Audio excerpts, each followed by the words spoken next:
Inorganic chemistry में सब कुछ तो रटने वाला है वैसे तो। सो उसमें मैं एनसीईआरटी से कर लूँ, पर अगर कुछ बाहर से आ गया तो अच्छा, तो एक काम करूँगी, मॉड्यूल्स भी कर लूँगी कोचिंग्स की, या फिर कोई अच्छी सी रेफरेंस बुक ले लूँगी, वीके जायसवाल की सही रहेगी। पर सब तो बोलते हैं कि एनसीईआरटी से ही आता है, तो यार एक काम करूँगी, मैं एनसीईआरटी तो कर लूँगी, उसके बाद ना अलग अलग कोचिंग के पेपर लगा लेती हूँ, ठीक है। और उसके बाद और क्या करूँ इनऑर्गेनिक में? पर यार कुछ भी कर लो, इनऑर्गेनिक में मार्क्स ही नहीं आते, सब भूल जाते हैं। आज पढ़ा फिर कल भूल गए, आज पढ़ा फिर कल भूल गए। एक काम करूँगी, मैं ना एग्ज़ाम से 2 दिन पहले इनऑर्गेनिक कर लूँगी, वो सबसे बेस्ट आइडिया रहेगा। हाँ ऐसे ही करूँगी, क्योंकि अभी पढ़ने का मतलब नहीं है, अभी पढ़ो फिर भूलना है, अभी पढ़ो फिर भूलना है। इससे अच्छा एग्ज़ाम के 2 दिन पहले पढ़ूंगी, सब हो जाएगा। यही लगता है मुझे, यही करना चाहिए। सो हेलो गाइस, क्या ये सारे क्वेश्चंस आपको भी आते हैं? क्या ये सारी चीज़ें आपके माइंड में भी आती हैं कि इनऑर्गेनिक सिर्फ रटने वाला है, इनऑर्गेनिक को एग्जाम के 2 दिन पहले ही करेंगे और ब्ला ब्ला ब्ला ब्ला बहुत सारी चीजें। Hey guys, this is Sneha Sharma and आज इन सभी क्वेश्चंस को आप कैसे डील करें, इनऑर्गेनिक केमिस्ट्री को कैसे अपनी फिंगर टिप्स पे करें, यही मैं आज आपको बताने वाली हूँ। सो गाइस, सबसे पहले तो ये बात एकदम सही है कि इनऑर्गेनिक केमिस्ट्री जो होती है वो वॉलेटाइल होती है, वो भूलने के चांसेस बहुत ज़्यादा होते हैं। मेरे साथ भी ऐसा होता था, मेरे को बायो और इनऑर्गेनिक केमिस्ट्री दोनों ही ऐसी रहती थी कि मैंने पढ़ा फिर मुझे लगता था कि मैं भूल गई। सो अब इसका तो सही में कुछ फ़ायदा नहीं है कि पढ़ो और फिर भूल जाओ, इससे अच्छा तो एग्ज़ाम के 2 दिन पहले पढ़ लो। लेकिन क्या आप एग्ज़ाम के 2 दिन पहले पढ़ लोगे तो वो कॉन्फिडेंस आपको आ जाएगा? क्या आप पूरी एंटायर इनऑर्गेनिक को एग्जाम के 2 दिन पहले कवर कर लोगे? So the answer is big no. ऐसा नहीं है कि आप एग्जाम के 2 दिन पहले इनऑर्गेनिक लेके बैठोगे तो आप सब कुछ अच्छे से कवर अप कर लोगे। इनऑर्गेनिक केमिस्ट्री वॉलेटाइल है, उसे हम जल्दी भूल जाते हैं। सो इसीलिए इनऑर्गेनिक केमिस्ट्री आपको बार बार पढ़नी होगी। मेन चीज यही है। अब मैंने इनऑर्गेनिक केमिस्ट्री कैसे करी थी, तो यार देखो, इनऑर्गेनिक केमिस्ट्री में मैंने 1-2 बार पहले एनसीईआरटी रीड करी थी, उसके बाद मैंने एनसीईआरटी को छुआ भी नहीं। क्या दीदी, आपका बस 2 बार पढ़ के ही एनसीईआरटी कवर हो गया? सो नहीं यार, ऐसा नहीं था कि मैंने 2 बार पढ़ी तो मेरा कवर हो गया था। बट येस, जब मैंने 2 बार पूरी फोकस से पूरी अंडरस्टैंडिंग एनसीईआरटी की ले ली तो उसके बाद मुझे ये समझ आ गया था कि एनसीईआरटी में क्या चीज़ें पढ़ने लायक है, क्या चीज़ें छोड़ने लायक है, क्या मुझे हमेशा पता है, क्या मैं भूल जाती हूँ, मुझे ये सारी चीज़ें पता चल गई थी। तो मैंने उसके बाद क्या करा था, मैंने अपने नोट्स खुद से बना लिए थे और मेरे को जब भी इनऑर्गेनिक पढ़नी होती थी तो मैं सिर्फ वो नोट्स पढ़कर जाती थी। एंड इन नीट 2020 मेरा इनऑर्गेनिक से एक भी क्वेश्चन रॉन्ग नहीं हुआ। आई स्कोर्ड 160 आउट ऑफ 180 इन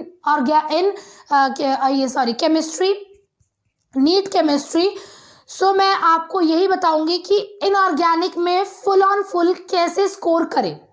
सो देखो, अगर मैं बात करूं इनऑर्गेनिक की,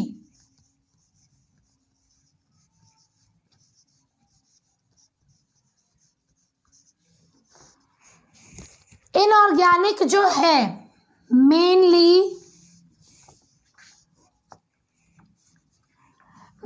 इसमें 3 चीजें हैं। क्या क्या? सबसे पहली चीज जो है वो है ट्रेंड्स, दूसरी चीज जो है वो है स्ट्रक्चर, तीसरी चीज जो है वो है reactions,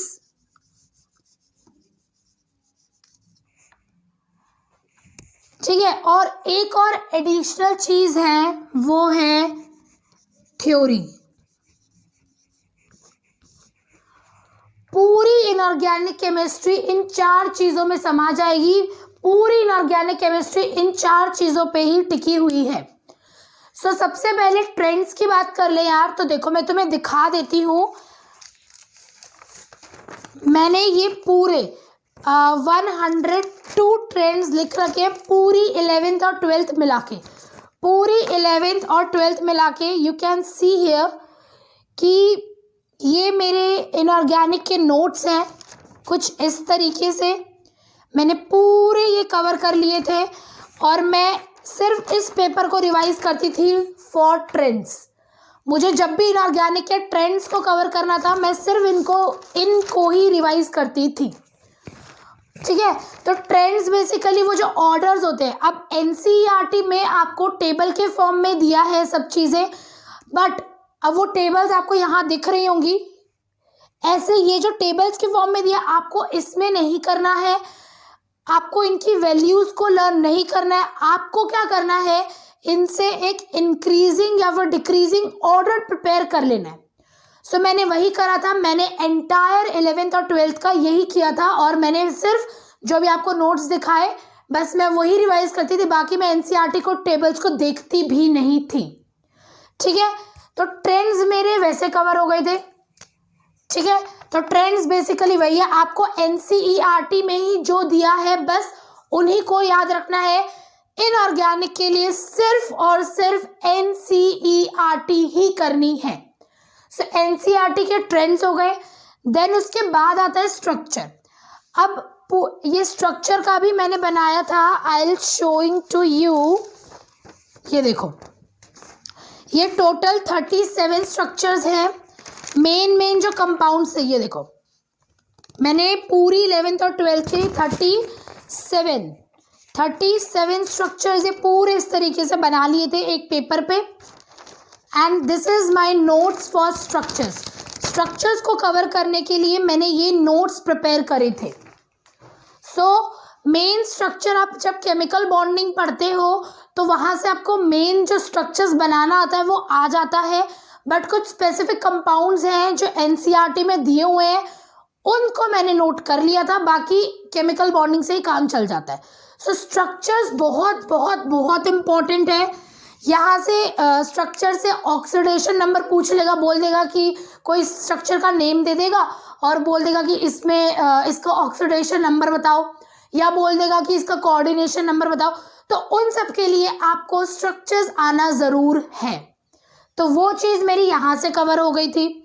then it comes on reactions. तो अगर मैं रिएक्शंस की बात करूँ, so you can see here, मैंने कुछ इस तरीके से ये रिएक्शन एक पेज पे लिखकर इसकी बहुत सारी फोटोकॉपीज कर ली थी। ये रिएक्शंस जो हैं वो 164 रिएक्शंस हैं जो मैंने कवर की थी, और ये मैंने क्या किया था, एक पेपर पे पहले रिएक्शन सिर्फ लिख ली थी, इनके आंसर्स मतलब इनके प्रोडक्ट नहीं लिखे थे। ये देखो सिर्फ मैंने इस तरीके से ये रिएक्टेंट्स लिख रखे हैं एरो के साइड में, मुझे नहीं पता आपको दिख रहा है कि नहीं दिख रहा, बट मैंने ऐसे करा था। मैं आपको इसकी पिक्चर प्रोवाइड कर दूंगी। सो ये देखो, ये मैंने इस तरीके से रिएक्टेंट्स लिख लिए थे, और इनके प्रोडक्ट्स मुझे खुद लिखने होते थे। तो हफ्ते में एक बार इसको लेके बैठ जाओ और लिख लो, लिख के देख लो रिएक्शंस को, तो तुम्हें पता चल जाएगा कि तुम्हें कौन सी रिएक्शन तुम बार बार भूल जाते हो और कौन सी रिएक्शन तुम्हें याद है। सो मैंने इनऑर्गेनिक के रिएक्शन को कुछ इस तरीके से कवर किया था। मैंने बहुत सारी इसकी फोटोकॉपीज बना ली थी, और मैं फिर इसके मतलब अभी लास्ट में मैंने ये काम किया था। सो अगर आप इसको पहले से करोगे तो ये आपके लिए बहुत ज़्यादा बेनिफिशियल होगा। तो मैं यही करती थी, अभी लास्ट में तो थोड़ा टाइम कम था तो मैं हर रोज़ ये लगाती थी, एंड मैंने 10 से 12 दिन ये काम किया था। सो मेरी जो रिएक्शंस वाला जो चीज़ है वो यहाँ सेट हो गया था, तो मेरे को रिएक्शन में कोई भी दिक्कत नहीं आई थी। सो मैंने रिएक्शंस कुछ इस तरीके से कवर करी थी। सो मेरी रिएक्शंस जो हैं वो कुछ ऐसे कवर हो गई थी। अब बात आती है थ्योरी की। सो देखो, थ्योरी एनसीईआरटी में पूरा थ्योरी में ही दिया है, ये सारी चीज़ें उसी के अंदर कवर हो जाती है। अब थ्योरी में आपको कुछ रीजंस दिए होते हैं कि मतलब ऐसा ट्रेंड है तो ये इस वजह से है, तो वो रीजंस आपको लर्न नहीं करने, डेफिनेटली आप उनको एक बार पढ़ो शांति से, एक दो बार पढ़ोगे तो वो यहाँ आपको कॉन्सेप्ट्स बिल्डअप उसके हो जाएंगे। प्लस कुछ यूजेस भी दिए हैं एनसीईआरटी में, तो वो आपको थोड़ा दिमाग में रखना है, एकदम उनको मगअप नहीं करना है, बट हाँ थोड़ा उनको दिमाग में रखना है। जैसे मैं आपको दिखाऊं, ये मेरा पूरा इनऑर्गेनिक का ही सेट है ये। सो मैंने क्या किया था, एस ब्लॉक में मैंने ये थ्योरी के पॉइंट्स लिख रखे हैं। ये देखो, मैंने शुरू में तो कैसे करा था कि मैं टॉपिक मतलब चैप्टर मैंने लिया, उसमें मैंने ट्रेंड्स लिखे, फिर उसके बाद मैंने रिएक्शंस लिखी, फिर उसके बाद मैंने स्ट्रक्चर्स लिखे और फिर मैंने थ्योरी लिखी। तो मैं कुछ इस तरीके से काम करती थी। फिर मुझे ये लगा कि नीट में तो सब कुछ कंबाइंड होके आने वाला है, तो मैंने सारे ट्रेंड्स को, सारी रिएक्शंस को, सारी स्ट्रक्चर्स को, इन सबको कंबाइंड फॉर्म में लेकर आ गई थी। तो ट्रेंड्स सारे 11th-12th के ट्रेंड्स एक तरफ, सारे 11th-12th के रिएक्शंस एक तरफ, सारे 11th-12th के स्ट्रक्चर्स एक तरफ। तो मैंने ऐसे करा था। सो मैंने थ्योरी के पॉइंट्स यहाँ पर ये देखो ये लिख लिए थे और फिर मैं इन्हीं को पढ़ती थी, मैं एनसीईआरटी पे नहीं जाती थी। सो यार इस तरीके से मैंने ये देखो ये हाइड्रोजन का कर रखा है, और उसके बाद ये डी ब्लॉक है, फिर ग्रुप 16 है, ग्रुप 15 है, मतलब ऐसे करके मैंने पूरा बना रखा था अपना इनऑर्गेनिक। सो मेरी इनऑर्गेनिक जो थी वो पूरी एनसीईआरटी ही बेस्ड थी। सो मैं इसके लिए अब मैं आपको क्या करने वाली हूँ, मैं आपको ये जो ट्रेंड्स है नेक्स्ट वीडियो में इन ट्रेंड्स की कुछ मैंने ट्रिक्स भी बनाई हुई है कि लर्न कैसे करना है। सो वो सारी ट्रिक्स मैं आप लोगों से शेयर करूँगी। फिर ये स्ट्रक्चर्स को कैसे डील करना है, इनके जो कॉन्सेप्ट्स हैं वो मैं आपसे शेयर करूँगी। देन उसके बाद रिएक्शंस, तो यार देखो एक दो चीज़ें जहाँ पे कॉन्सेप्ट्स लग रहे हैं वो मैं आपको बता दूंगी, बाकी तो रिएक्शंस आपको लर्न करनी पड़ेगी। फिर थ्योरी के पॉइंट्स हम एक आधा कुछ डिस्कस कर लेंगे जो जिसमें कॉन्सेप्ट्स होंगे वो, बाकी थ्योरी भी आपको लर्न करनी है। So guys that's all my inorganic. मेरी इनऑर्गेनिक यही थी, मैंने एनसीईआरटी को इसी तरीके से टैकल किया था। एंड अगर आप मुझसे कहोगे तो मैं एक टेलीग्राम चैनल बनाकर उस पर ये सारे के सारे नोट्स आपको प्रोवाइड कर दूंगी। सो यार ये बहुत ज़्यादा बेनिफिशियल हो गया था। एनसीईआरटी की वो पेजेस पलटने से बेटर मुझे ये लगा कि मैंने 2 पेज में एक चैप्टर को समा लिया है। सो वो बहुत अच्छी चीज़ थी, क्योंकि एक कंबाइंड फॉर्म में जब चीज़ें आपके पास होती है ना तो वो पढ़ने में आसान हो जाता है। कहीं ना कहीं जब आपके पास बहुत सारी चीज़ें इस तरीके से लिखी है एक पेज पे, और यही चीज़ें जब आपकी 2 पेज में आराम से खुला खुला लिखी है तो आपको ये लगता है कि ये वाला कंटेंट कम है और ये मुझसे जल्दी हो जाएगा। भले ही दोनों में सेम चीज़ है, लेकिन यहाँ पर ये आपको 2 पेज दिखते हैं। हमारा माइंड थोड़ा उस तरीके से वर्क करता है, तो ये 2 पेज दिखते हैं तो ऐसा लगता है कि अरे यहाँ पे बहुत सारा पढ़ना है, लेकिन ये एक ही पेज में सब कुछ होता है, तो ऐसा लगता है बस ये पेज करना है और हमारा काम हो जाएगा। सो कंबाइंड नोट्स बनाने का गाइज यही फ़ायदा है, और मैंने इसी तरीके से अपनी एनसीईआरटी को चुटकियों में कंप्लीट कर लिया था, और इनऑर्गेनिक में मेरे फुल ऑन फुल नीट 2020 में आए थे। So guys that's all, thank you so much.